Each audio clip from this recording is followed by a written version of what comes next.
بخوانم بیت به پایان بخوانم برای مردمی بدخشان بخوانم.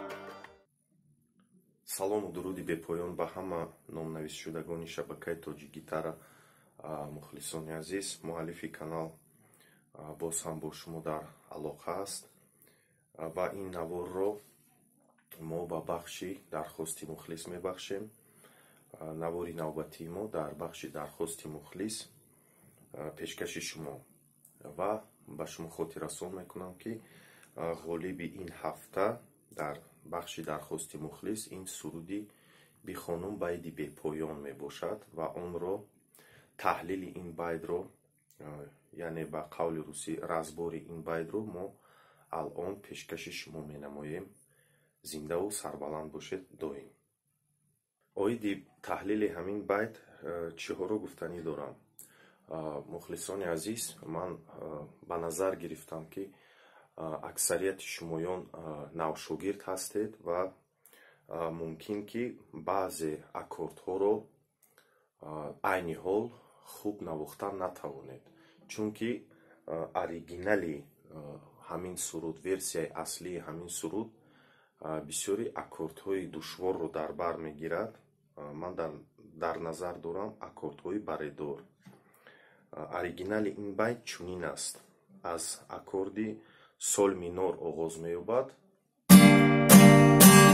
чхеле ки шумо метавонед мушоҳида кунед, ин аккорди баредор аст. бареро дар бар мегирад ва навохтани ин аккорд дар оғози гитарнавозӣ шояд ба баъзе шогирдон, ба баъзе ҳавасмандон каме душвор тобад. бинед да? хуб, чӣ бояд кард? ба шумоён аз ҷониби ман ду тавсия аст.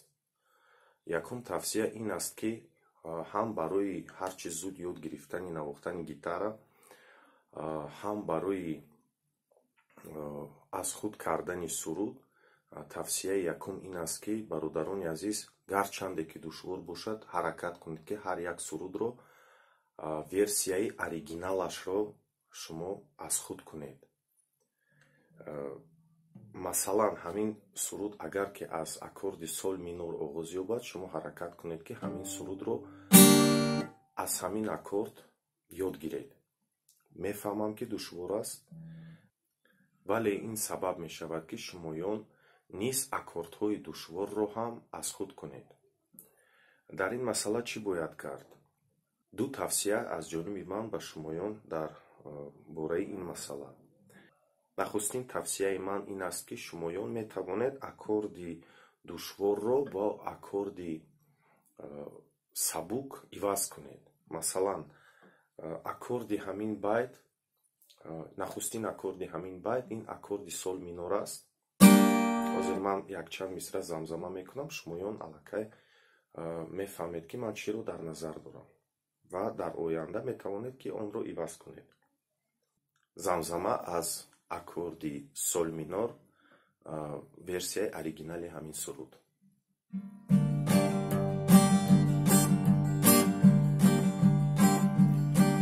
بخوانم بیدی به پایان بخوانم برای مردمی بدخشان بخوانم.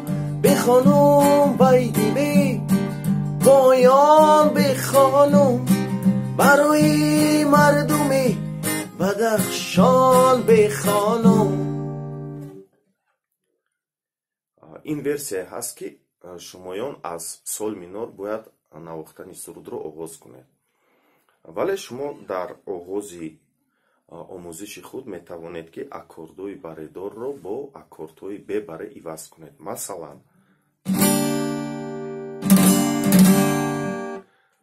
ба ҷои сол минор, нахустин аккорди ҳамин суруд, шумо метавонед ҳамчун нахустин аккорди миро истифода баред.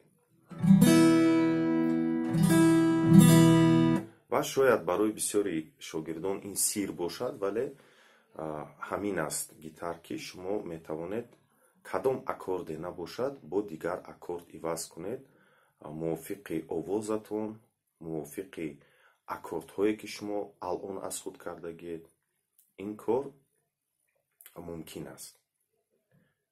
ҳозир як чанд мисра замзама мекунем бо назардошти ивази аккорди сол минор бо аккорди масалан ми.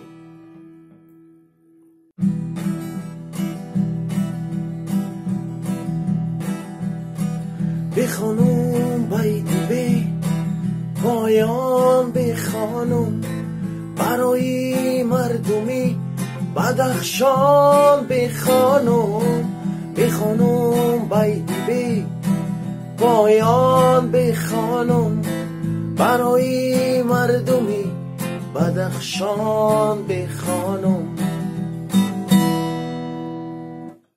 чӣ тавре шумо шоҳид гаштед мухлисои азиз, ивази аккордон доири имкон аст. метавонед ки кадом аккорде набошад бо аккордҳое ки ба шумо шинос ҳастанд ва шумо онҳоро аз худ кардаед алон метавонед навозиши аккордҳоро иваз намоед. ва дигар тавсияи ман ин бисёр амали машҳур аст дар миёни гитарнавозон, ин истифодаи асбобе ки кабадастра ном дорад. мана ҳамин асбоб аст. ин асбоб чӣ асту барои чӣ лозим аст, онро ба шумоён алон муаррифӣ менамоям. кадом вазифаҳоро иҷро мекунад ҳамин асбоб. дар тамоми мағозаҳое ки мусиқӣ ҳастанд ҳамин асбоб вуҷуд дорад. на он қадар нархи гарон дорад, вале барои шумоён шояд дар гитарнавозии шумо ягон кӯмаке расонад. ин асбоб барои чӣ аст? чӣ гунае ки ман гуфтам, масалан мегирем ҳамчун мисол суруди имрӯзаамонро, ин суруди бихонум байди бепоён, нахустин аккорди ҳамин суруд аккорди сол мебошад. вале чӣ гунае ки шумо метавонед мушоҳида кунед, ин аккорди баредор аст. бисёри шогирдон дар оғози гитарнавозӣ бареро қапидан наметавонанд. дар ҳақиқат қапидани баре хеле кори душвор аст. вақти зиёдро талаб мекунад, тамрини зиёдро талаб мекунад. ва чӣ бояд кард? якум тавсияи ман ин ивази аккорди баредор бо аккорди бебаре. ва дуюмин тавсияи ман ин истифодаи кабадастра аст. шумо метавонед кабадастраро истифода баред ва ҳамон аккорди бебареи миро агар қапед бо истифодаи кабадастра, аккорди сол аллакай дастраси шумо мешавад ва кабадастра ҳамон ангушти шуморо ки барои қапидани баре кӯмак мерасонад, шумо бо кабадастра иваз мекунед ва ҳамон аккордҳои шиноси худро ми, ля, фарз кардем метавонед истифода баред. ин аст тавсияи дуюм. кадомеш ки ба шумоён бисёртар писанд ояд мухлисои азиз. кабадастра бисёр асбоби хуб аст. мешавад баъзе вақт ки шумоён ягон сурудро мехоҳед замзама кунед, овози шумо аз ҳамон як аккорди муайян вобаста аст, ба ҳамон аккорди муайян дуруст меояд, вале аз сабабе ки таҷрибаи шумо камтар аст, шумо барои қапида наметавонед, ҳамон сурудро шумоён бо гитара замзама карда наметавонед ва дар ҳамон вақт кӯмаки шумо асбоби кабадастра аст. ман ҳамин тавсияҳо мухлисои азиз оиди истифода бурдани аккордҳои баредор дар оғози навшогирдӣ, дар оғози омӯхтани гитарнавозӣ. саломат бошед. мухлисони азиз, оиди ритми ҳамин суруд, оиди навохтани бой.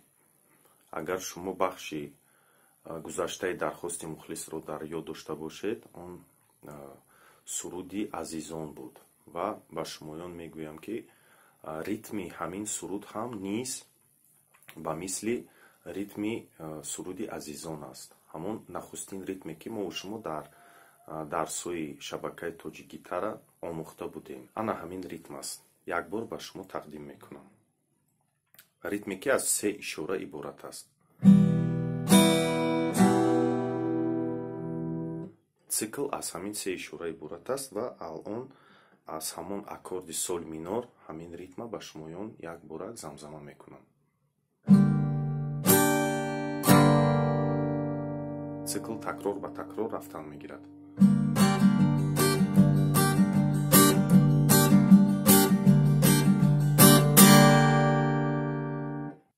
умедворам ки навохтани ҳамин ритм барои шумо ягон мушкилиеро пайдо намесозад, чунки ин нахустин дарси мо аст дар навозиши ритм ва ҳам аллакай аз суруди азизон мо шумо таҷрибаи ҳамин ритмро дорем.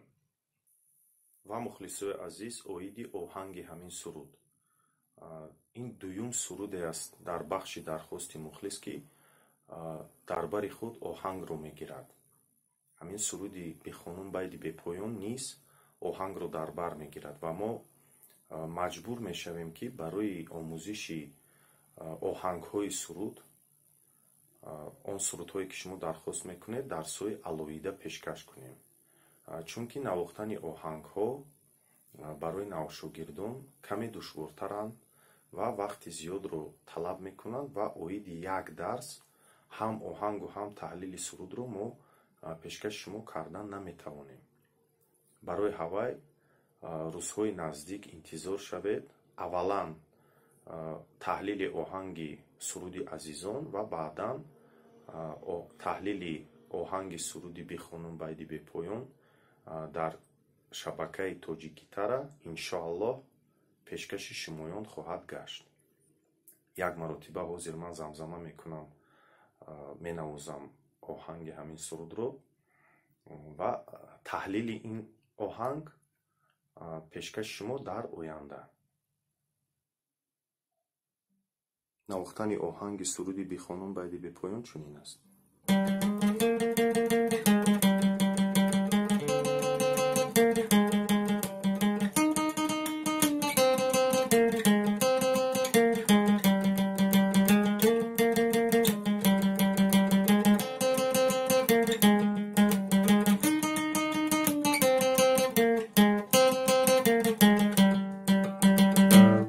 саломат бошед мухлисои азиз. мегузарем ба қисмати таҳлили суруди бихонум байди бепоён.